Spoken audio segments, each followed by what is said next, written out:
Video में हम sheet metal के बारे में सीखेंगे, जिसमें हमने देखिए यहाँ पर कुछ बेसिक टूल्स यूज करके इस तरह का एक कंपोनेंट क्रिएट किया है।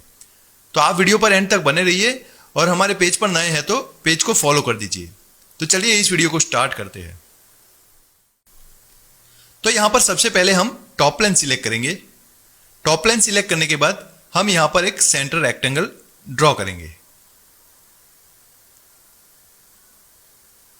अब यहां पर इसके डायमेंशन अप्लाई करने हैं। 200 mm और यहां पर वर्टिकल इसकी साइज रहेगी 120 mm।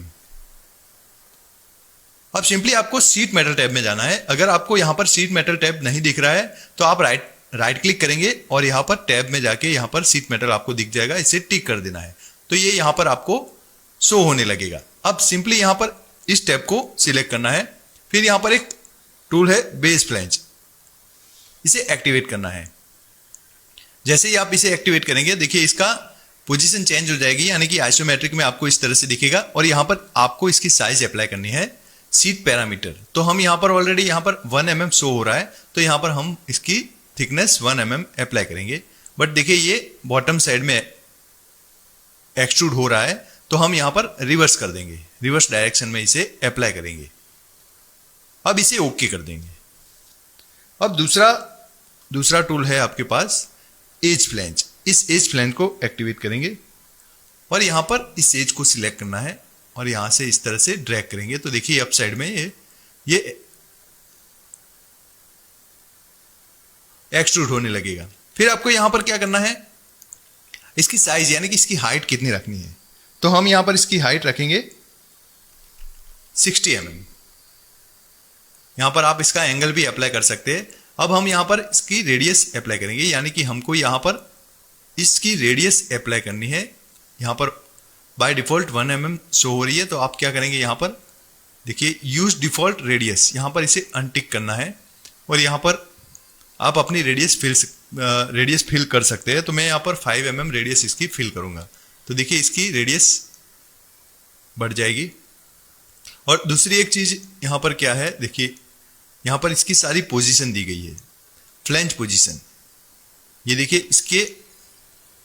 इसके लेवल में ही ये इस फ्लैंज क्रिएट होगी। फिर यहां पर देखिए इसकी मिडल में जो रेडियस है, इसके मिडल में से ये इस फ्लैंज क्रिएट होगी। फिर यहां पर आउटर एज, आउटसाइड, फिर यहां पर मिड पॉइंट और यहां पर इस तरह से ये सारे ऑप्शन आपको दिख रहे हैं। तो हम यहां पर आउटसाइड वाली रेडियस सिलेक्ट करेंगे। अब सिंपली इसे ओके कर देना है। अब फिर से यहां पर एज फ्लैंज एक्टिवेट करेंगे और इस बार यहां पर इसको इस तरह से इसे अप्लाई करना है। यहां पर इसकी साइज रखनी है 90 mm। यहां पर हम क्या करेंगे, इसकी रेडियस 5 mm अप्लाई करेंगे। बाकी ये सब एज इट इज रखना है और इसे भी ओके कर देना है। तो देखिए इस तरह से ये कंपोनेंट आपको दिखेगा।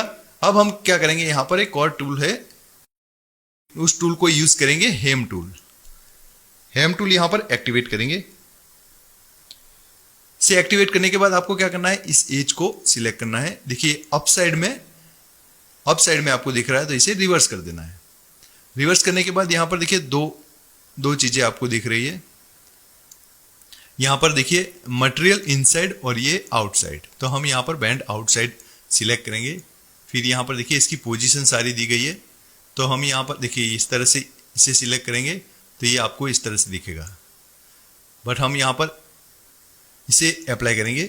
यहां पर देखिए जैसे ही आप इस पर कर्सर ले जाएंगे तो आपको दिखेगा ओपन, फिर यहां पर टीयर ड्रॉप, यहां पर रोल्ड और यहां पर क्लोज। इस पर सिलेक्ट करेंगे तो ये आपको इस तरह से दिखेगा। बट हमें यहां पर ये चीज अप्लाई करनी है। अब यहां पर आपको साइज इसकी अप्लाई करनी है। तो यहां पर इसकी लेंथ, यानी कि इसकी लेंथ 30 mm हमने यहां पर अप्लाई की है और यहां पर इसकी हाइट आपको अप्लाई करनी है 20 mm। अब सिंपली इसे ओके कर देना है। सेम हैम टूल यहां पर भी यूज करना है तो हम यहां पर हैम टूल एक्टिवेट करेंगे और यहां पर अप साइड में इसे अप्लाई करना है, बट यहाँ पर इसकी साइज 30 बाय 15 mm अप्लाई करनी है। यहाँ पर भी एज इट इज वही चीजें रखनी है और ओके करना है। तो देखिए यहाँ पर हैम टूल का यूज यहाँ पर हमने इस तरह से किया है। अब यहाँ पर होल अप्लाई करने हैं, तो सिंपली इस फेस को सिलेक्ट करना है, आपको फीचर में जाना है और होल विजार्ड एक्टिवेट करना है। होल विजार्ड में जाने के बाद यहाँ पर इसका व्यू चेंज कर देते हैं। फिर यहाँ पर आपको सिंपल होल सिलेक्ट करना है, unsymmetric drill size 20 mm up to next. फिर यहाँ पर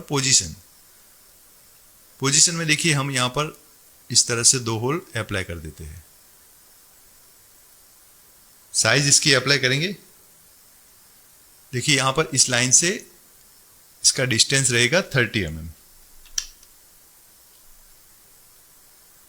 और इन दोनों के बीच का गैप रहेगा 62 mm। अब सिंपली इस होल को सिलेक्ट करना है और इस होल को सिलेक्ट करना है और यहां पर वर्टिकल करना है। यहां पर एक सेंटर लाइन ड्रॉ करेंगे। अब इस होल को, फिर यहां पर इस होल को और इस सेंटर लाइन को सिलेक्ट करके सिमेट्रिक कर देना है। देखिए ये फुल्ली डिफाइन हो गया है। अब इसे ओके कर देंगे।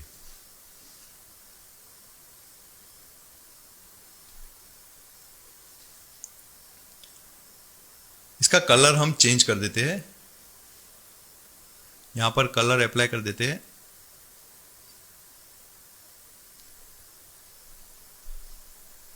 अब हमें यहां पर इस फेस को सिलेक्ट करना है, या आप टॉप प्लेन भी सिलेक्ट कर सकते हैं, स्केच।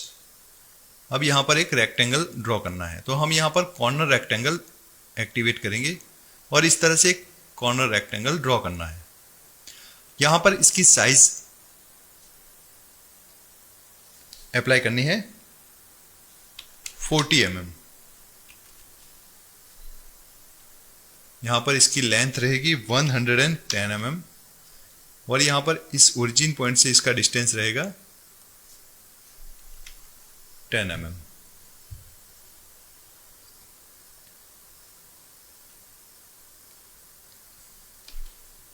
यहां पर इस पॉइंट को सिलेक्ट करना है, फिर यहां पर ओरिजिन पॉइंट को सिलेक्ट करके यहां पर हॉरिजॉन्टल करना है।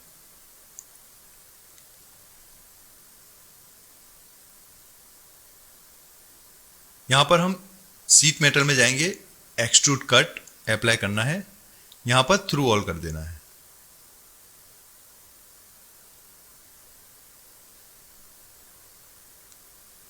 तो देखिए यहां पर इस तरह से ये कट अप्लाई हो गया है।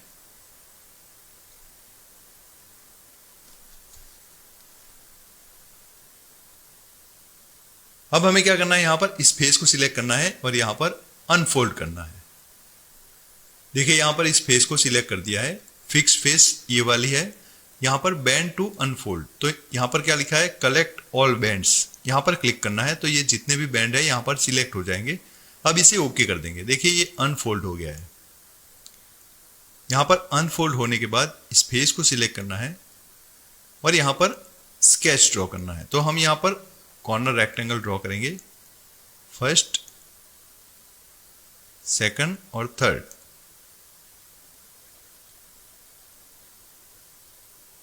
अब यहां पर इसकी विड्थ रहेगी 40 mm।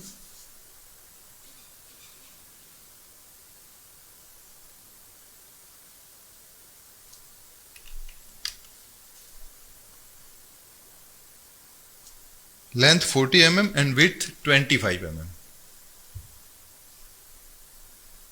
अब यहां पर इस पॉइंट को सिलेक्ट करना है और यहां पर इस पॉइंट को सिलेक्ट करना है।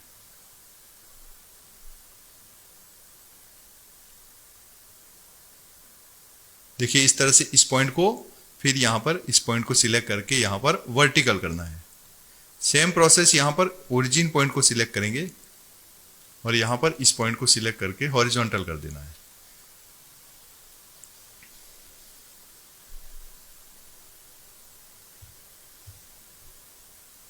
अब यहां पर इसकी विड्थ रहेगी 20 mm।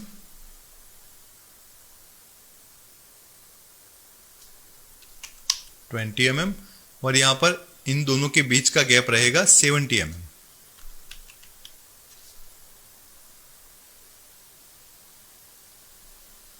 अब हमें क्या करना है, देखिए यहाँ पर इस लाइन को सिलेक्ट करेंगे, इस पॉइंट को देखिए यहाँ पर इस पॉइंट को ट्रैक कर दिया हमने, तो इसे सिलेक्ट करना है, फिर यहाँ पर इस पॉइंट को सिलेक्ट करना है और यहाँ पर इस पॉइंट को सिलेक्ट करना है और इसे वर्टिकल कर देना है।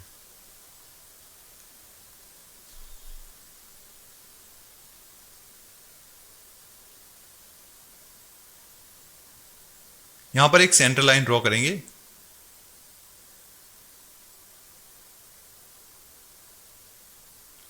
अब यहाँ पर इस लाइन को और यहाँ पर इस लाइन को सिलेक्ट करके सिमेट्रिक करना है। तो देखिए ये फुली डिफाइन हो गया है।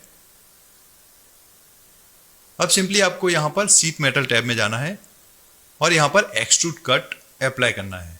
यहाँ पर सिंपली आपको क्या करना है, ब्लाइंड कंडीशन, फिर यहाँ पर लिंक टू थिकनेस, इसे टिक कर देना है और इसे ओके करना है। अब फिर से यहाँ पर फोल्ड इसे करेंगे। देखिए फोल्ड में इस फिक्स फेस को सिलेक्ट करना है, ये ऑलरेडी सिलेक्टेड होगी। यहाँ पर कलेक्ट ऑल बैंड और फिर ओके करना है। तो देखिए यहाँ पर इस तरह से ये कंपोनेंट आपको दिखेगा। अब हमें यहाँ पर फॉर्मिंग टूल का यूज करके एक एम्बोसिंग होल करना है। तो इसके लिए आपको देखिए यहाँ पर डिजाइन लाइब्रेरी में जाना है।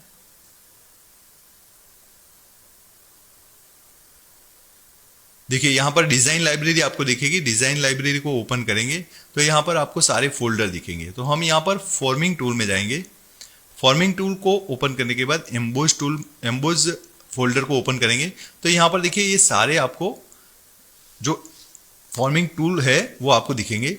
तो यहाँ पर देखिए काउंटर सिंक आपको सिलेक्ट करना है। यहाँ पर देखिए रेड वाला आपको दिख रहा है, तो इसमें मतलब रेड का मतलब है ये होल वाला है, होल वाला एम्बोजिंग होगा। और यहाँ पर काउंटर सिंक एम्बोजिंग 2, ये बिना होल वाला एम्बोज होगा। तो हम यहाँ पर होल वाला एम्बोजिंग अप्लाई करेंगे। तो सिंपली आपको इसे ड्रैग एंड ड्रॉप करना है। तो हमने यहाँ पर इस पेज पर अप्लाई किया है। अब हमें क्या करना है, देखिए यहाँ पर पोजीशन में हम इसके डायमेंशन अप्लाई करेंगे। डायमेंशन में हम इसे यहाँ पर इसका डिस्टेंस रहेगा 60 mm।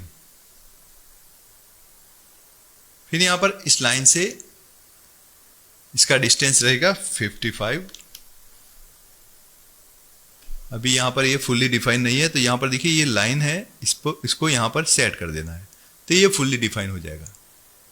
अब इसे ओके कर देंगे।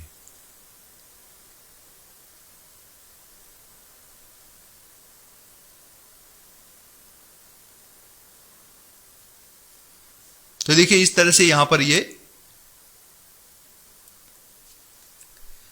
ये कंपोनेंट इस तरह से आपको दिखेगा। और यहाँ पर जो बेसिक टूल्स है वो हमने यूज करके इस तरह का एक शीट मेटल पार्ट क्रिएट कर दिया है। तो आई होप आज का ये वीडियो आपको पसंद आया होगा। वीडियो अगर पसंद आया तो लाइक कीजिए, शेयर कीजिए और ऐसे ही सॉलिडवर्क्स ट्यूटोरियल के लिए हमें फॉलो कीजिए। Thanks for watching.